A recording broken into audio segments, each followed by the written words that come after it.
Hi, everyone. This is Jessica Rogers. I am the Vice President of Regulatory and Climate Strategy with Washington Gas. Today is technically our final climate business meeting from 2024. Uh, Due to some scheduling conflicts, we weren't able to get that scheduled in December. So we rolled that into January, but we're glad that you could join us. Today, we're going to go through kind of updates since our last meeting and talk a little bit about the future that we see for these meetings for 2025. So, with that, we're going to start with the safety moment and then we'll jump into the materials. Much like prior sessions, if you have any questions, you can put them in the chat and we will get to those at the end. So with that, I'm going to turn to Megan, who will do our safety moment. Hi, everyone. Thank you for joining us. I'm Megan Roberts Satinsky. I'm Senior Director and Deputy General Counsel here at Washington Gas. One of the core values of Washington Gas is safety, and so we always try to start out all of our meetings with a safety moment, our safety minute.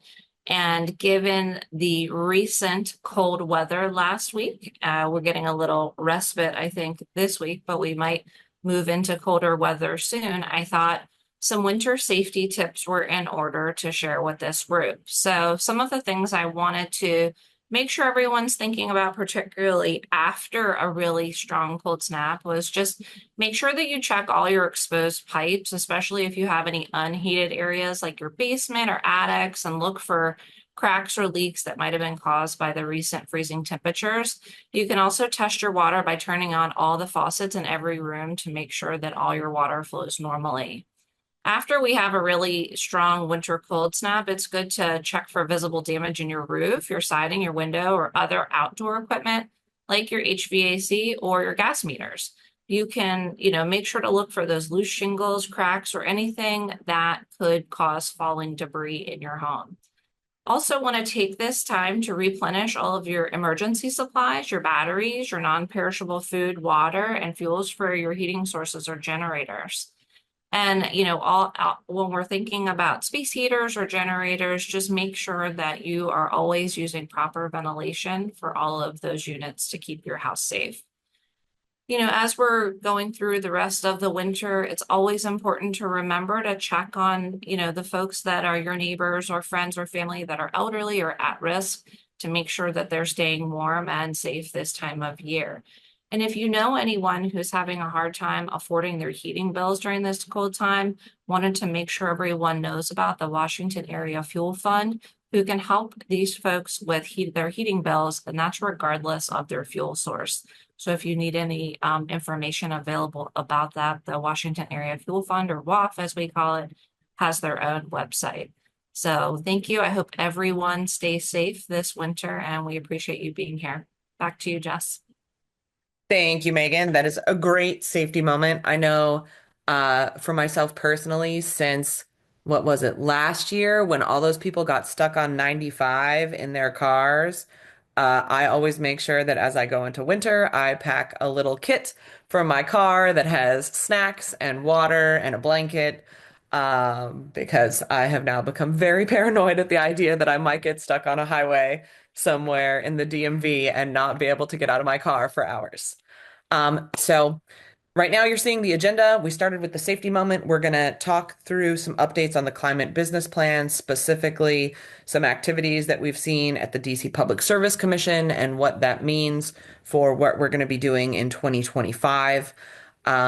We are going to announce future dates because given last year, and not being able to get the December meeting scheduled in time, we really want to have those dates out there early, and talk about how we can best use this time that we have together.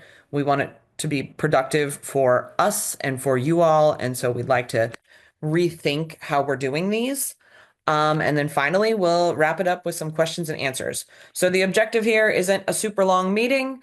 We're happy to stick around and talk to people, but we want to use your time wisely and use our time wisely. So let's start with some updates on the climate business plan. We're going to talk about 1167, 1179, and the energy efficiency docket, which I think is 1160. So just as a quick refresh, in August of 2024, we had proposed, we being Washington Gas, had proposed four climate-focused programs to support the district's climate goals. I believe we made that filing on August 5th, and it included a roadmap and regulatory process for the adoption of biomethane infrastructure so that we could purchase RNG and bring RNG onto the system. We talked about carbon neutral credits as a tool that we could use to address our emissions. We looked at performing some studies evaluating different low carbon or lower carbon technologies that could be used in the district. And then we also proposed to enhance our reporting and the reporting around other entities that are bringing natural gas into the district. So, we made that filing. There was some activity around that. Ultimately, the commission issued an order on that filing as part of its total 1167 order issued on October 10th. In that October 10th order, the commission dismissed the programs that we had proposed, but they did so without prejudice, so we can refile those at a future date. Um, the commission also ordered us to file a revised climate business plan and a new 15-year plan. They also issued a bunch of stuff that's related to Pepco. I'm not going to cover what Pepco was ordered to do because I honestly don't totally recall what Pepco was ordered to do. On December 10th, as a result of reconsiderations or requests for rehearing filed by many parties, the commission revised that October 10th order. In its December 10th order, the commission issued um, a process to have a gas planning proceeding. And so that process includes initial comments that are due by interested parties on February 10th, 2025, as well as reply comments on April 9th, 2025. And then the company is still obligated to do a 15-year plan.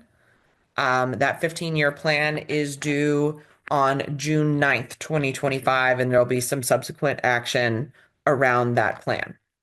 So that will keep us very busy between now, or really since December 10th, through June, focusing on getting that new 15-year plan pulled together. Um, in the commission's order, they also addressed the energy efficiency programs that the company had filed. We'll get to that in a little bit. So I don't want to spoiler that now, but do we want to go to the next slide, Opialua? Thank you. So that was 1167. There's going to be a lot of action over the coming 6 months, I guess really 9 months on the 1167 docket and um, the direction we're going to be headed there. We will be giving you a full rundown later this year on what our 15-year plan filing entails. That's part of our plans for the meetings that we'll be having this year. In addition to what's going on in 1167, one of our most proactive places that we can lower emissions is through our Washington Gas pipe replacement program. Um, and so right now in the district, we are still operating under Project Pipes. That program is currently scheduled to run through April 30th of 2025. We have a active proceeding at 1179 that's in the advanced stages to address what will go on with the Washington Gas pipe replacement program on a going forward basis in the district. In addition, we have programs in Maryland and Virginia that have significant ongoing activity. Those programs are scheduled to go until 2028 at a minimum, with further filings to continue doing that accelerated pipe replacement work. But on this slide, you can see the amount of GHG emissions reductions that we have achieved from the various programs, it is quite significant. And if we were able to continue doing that program in the district, it would ultimately lower the total emissions associated with the Washington gas system by something greater than 90%. So, um, again, this slide is focused on 1179. That is our district safe filing. That is the current proposed accelerated pipe replacement program. It would run from whenever the commission addresses it through December 31st, 2027. It would, if continued to the end of the total program, addressing all of the vintage materials on the Washington gas system in the district, would have a very significant reduction on our GHG emissions. We can continue to the next slide.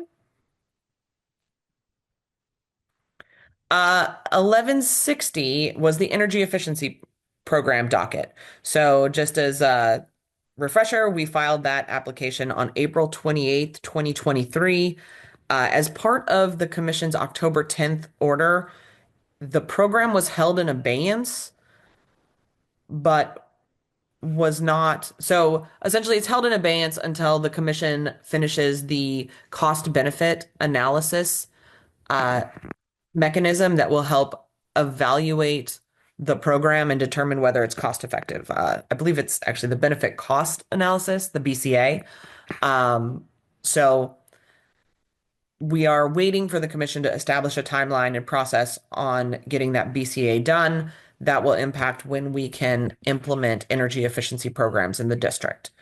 So not a big update there, but we wanted to make sure that we called that out as we talk about climate actions and ways that Washington Gas can reduce its emissions in the district. Next slide. So I ran through all of that pretty quickly, but we wanted to talk about uh, important future dates with regard to climate actions in the district. So, as you can see from this very lovely timeline, uh, the comments on the gas planning proceeding, the first round of comments are due on February 10th. That's the next thing that the company will be focused on. Reply comments will be due on April 9th. Our our 15-year plan is due on June 9th. And we plan to have a our first climate business plan public meeting of 2025 on Thursday, July 10th. That will be a meeting where we talk about what we saw in the gas planning proceeding comments and where we talk about what we put in the 15-year plan filing and sort of our thoughts on where that process is going to go. Um, After that July 10th meeting, there will be comments due on the 15-year plan as that process develops. So those comments will be due on August 8th with reply comments due on September 8th. And then you can see that we're planning far in advance this year to have our second climate business plan meeting on Thursday, November 6th of 2025. So people can mark their calendars now. Obviously, we'll open up the sign up process similar to what we did this time around as we get a little bit closer to those dates, but those are firm dates that we will have meetings. Next slide. I guess one thing I wanted to say, sorry, can we go back to the last slide? Not that I really need a slide for this comment. Thank you. Um, so the one thing I wanted to say is that, we really want these meetings to be impactful. The company thinks that this is a great opportunity to engage with our stakeholders on new and novel things that are going on in the energy industry. The industry is moving at a very rapid clip in a lot of ways. There's a lot going on right now. We are more than happy to take ideas from those of you who are joining these and are interested in hearing what's going on. We are happy to go out and get speakers to come in and talk to our stakeholders and talk to our employees and, engage with us on what's going on. I I think that it would be really great to the extent anybody has ideas for things they want to hear about, let us know. We would love to bring in speakers to talk about some of the major activities that are going on, and whether that's, industry experts to talk about renewable natural gas or a new technology or, other utilities if they'd be interested in coming and talking about their experiences. We're willing to do the outreach and the groundwork if there are ideas that people are really interested in. So, that being said, we can go to the next slide. Uh, I know this was a very fast meeting. Again, there's been a lot of regulatory action that's been going on for the last couple of months, and it hasn't necessarily generated a lot of end use business impacts yet. But we did want to give an update on all of the regulatory activities because we think it's very important in understanding the landscape of where we're headed. And it's certainly going to play a major role in what we're doing over the next couple of weeks, months, and possibly years, I suppose. So, with that, if anybody has any questions, I will open it up to questions. Um, and of course, if you don't want to drop your questions here, we are always glad to take questions offline as well. And you can always email either me or Opialua if you would like to give us some ideas on things you want to see from these meetings in the future. So I will pause and see if we've gotten any questions.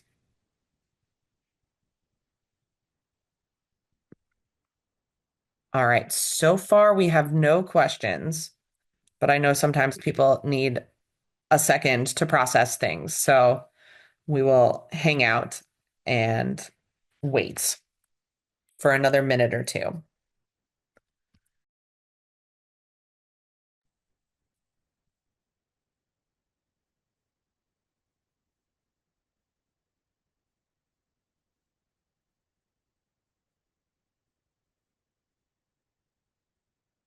I think somebody might have raised their hand, but admittedly, I cannot see it. Um, and I don't know if we are able to take live comments. So if you want to ask a question, could you put it in the chat, please? I think the chat function, you click on that little button on the bottom that says chat. It's got the little like comment bubble. Um, thank you.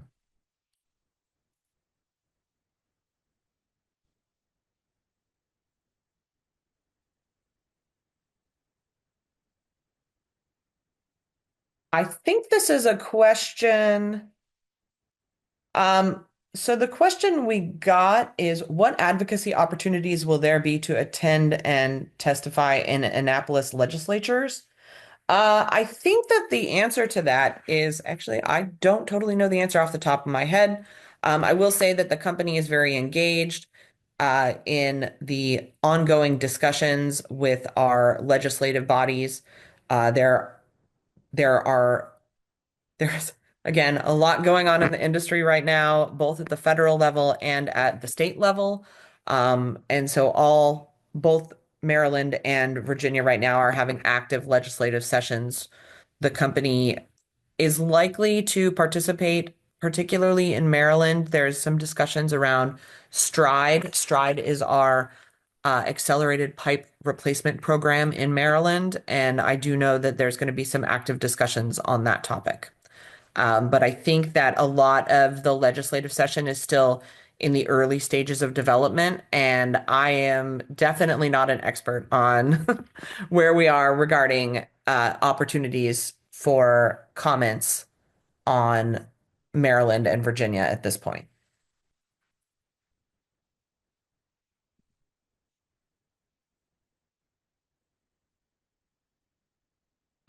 Any further questions?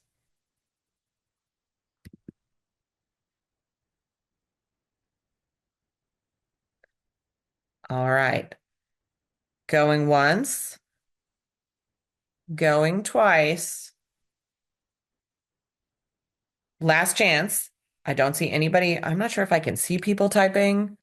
Um, I don't see any questions right now. So the company will hang out for another couple of minutes, but this was our full presentation for today. We absolutely are going to have a very full agenda in that July meeting covering a lot of regulatory activity. So we hope that you'll join us in July. Again, if you have hot industry items or things you're interested in hearing us talk about or bring in other parties to talk about, please don't hesitate to reach out. We would love for this to be a space where people get a lot of education and information. I know that I love attending sessions where I get a lot of value and learn things from other experts. So I am always happy to take ideas. And I think a collaborative space for these discussions is really important. Um, Seeing no further questions right now, uh, again, I'll stay on for another minute, but everybody, if you don't want to stay on, we appreciate you joining us. We look forward to a 2025 that's going to be full of activity, and we hope to hear from you. Thank you, everyone.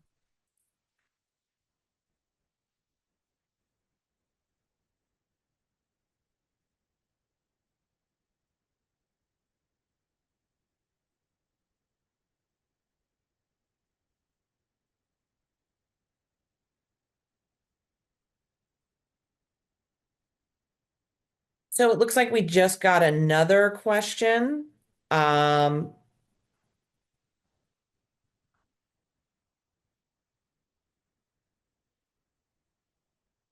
so the new question says, Pepco recently emailed customers about the planned rate increase of 5%. In transparency, they stated that 4% of the increase was due to Maryland climate pollution law changes. Is there a way for Washington Gas to be more transparent to customers about how to read our gas bills? That is a great question. I always love to try to have bills be as transparent as possible. The challenge from a transparency perspective is that you don't want bills to have like so much information that you have, a 10-page bill. But I personally do think that bills should be very transparent. I think for our purposes here, most of the things going on in the district's billing is fairly transparent. But I'm always happy to take back the any thoughts that people have on how to make the bills more transparent. Our bills for the district do clearly specify separately uh, the distribution charge, the charge for it's the APRP. APRP mechanism is the accelerated pipe replacement rider that recovers the district safe funding. There is a charge for the Sustainable Energy Trust Fund. That is, excuse me, the district's climate cost recovery mechanism, and that goes directly to the district government, which then uses that to fund sustainable energy measures. Um, that's a per therm charge. It's about, I believe, 8 to 10 cents a therm right now. Um, but I am certainly open to ways to make bills more transparent. So I think it's a great question. I think it's worth taking a hard look at how we're doing our billing. And each of our bills is going to be a little different because each of our jurisdictions has slightly different requirements, certainly different riders that we're allowed to recover. I Somebody has just commented the DC Sustainable Energy Trust Fund has skyrocketed over the years, and more visibility is needed around this. Um, I certainly think that that is an interesting dynamic. So I appreciate the thoughts on that. Any other questions?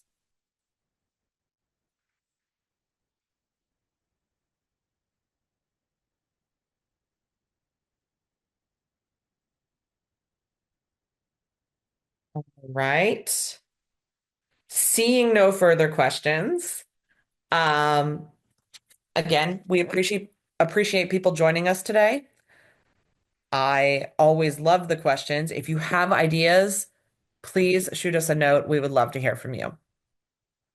And with that, I think we will wrap this session up. I hope you all have a great day.